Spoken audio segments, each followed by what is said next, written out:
Hello बच्चों, let's see this question. The question says, match the column 1 quantity with column 2 dimension and select the correct answer from the code given below. Question कह रहा है कि column 1 में quantity दिया हुआ है और कॉलम 2 के अंदर उसका डायमेंशन दिया हुआ है। तो कॉलम 1 से कॉलम 2 को मैच द फ्लोइंग करना है और उसके बाद ऑप्शन में से चूज करना है।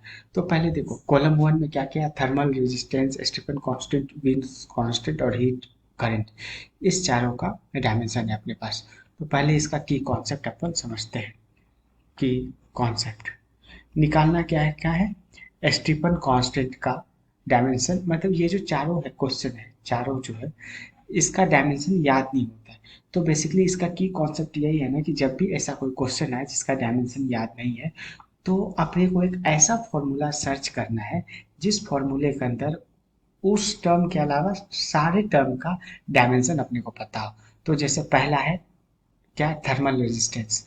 तो थर्मल रेजिस्टेंस मतलब ए के अंदर जो थर्मल रेजिस्टेंस का अपन डायमेंशन निकालेंगे, इसको हम लोग डिनोट करते हैं आर टी एच से।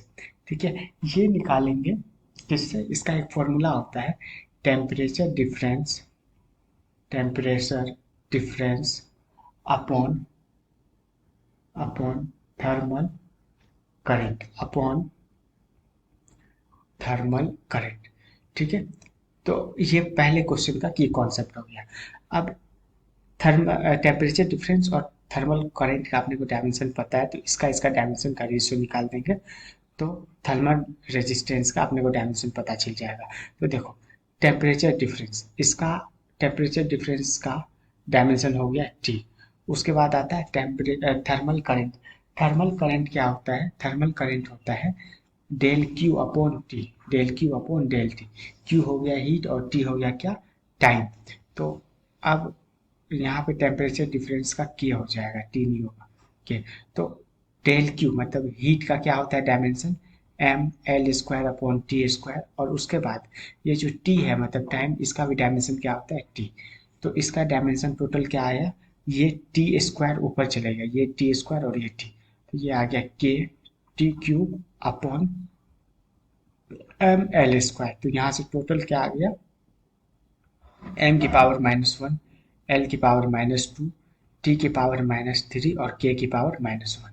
तो थर्मल रेजिस्टेंस का पहले देखते हैं कौन सा ऑप्शन है। तो थर्मल रेजिस्टेंस का ऑप्शन 2 है इसका। ठीक है, ए का 2 हो गया। अब दूसरा आता है स्टीफन कांस्टेंट। तो स्टीफन कांस्टेंट का जो की कॉन्सेप्ट होगा, ठीक है, तो स्टीफन कांस्टेंट का की कॉन्सेप्ट होगा एक ऐसा फॉर्मूला जिसमें स्टीफन कांस्टेंट के अलावा सारे टर्म का अपने को डायमेंशन पता हो। तो वो फॉर्मूला होता है P is equal to sigma A E T की पावर 4।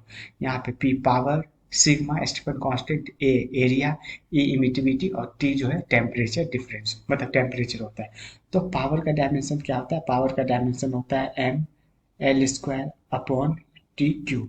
सिग्मा का निकालना है, ए मतलब एरिया, एरिया का डायमेंशन होता है एल स्क्वायर, इमिटिविटी का कोई भी डायमेंशन नहीं होता है, और टी मतलब केल्विन, तो के की पावर 4। तो यहाँ से सिग्मा का डायमेंशन क्या आ गया, सिग्मा है क्या, स्टीफन कांस्टेंट। तो इसका आ गया ये एल स्क्वायर यहाँ कट गया। तो ये आ गया एम इंटू टी की पावर -3, के की पावर -4। तो ये देखो इसके लिए ऑप्शन 1 आ गया स्टीफन कांस्टेंट का।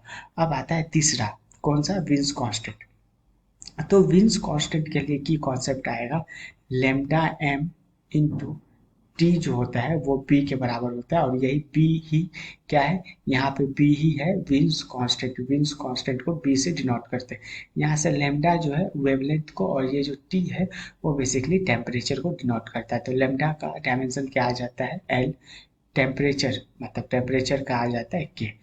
तो विंस कांस्टेंट का डायमेंशन क्या आ गया एल के। तो देखो सी का क्या आ गया 4। अब आता है चौथा, हीट करेंट। ठीक है, तो हीट करेंट का की कॉन्सेप्ट होगा, देखो heat current is equal to होता है, heat current is equal to होता है heat upon time, heat upon time.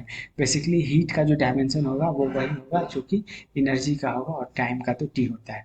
तो हीट का डायमेंशन क्या हो जाएगा, M L square upon T square, और टाइम का क्या हो जाएगा टी। तो ये टोटल आ गया कितना, एम एल स्क्वायर टी की पावर -3। तो ये आ गया कौन सा ऑप्शन, ऑप्शन नंबर 3। तो देखो, ए का 2, ए का 2, बी का 1, सी का 4 और डी का 3। Hence option number C is the right answer. Hope you understood it well. Best of luck.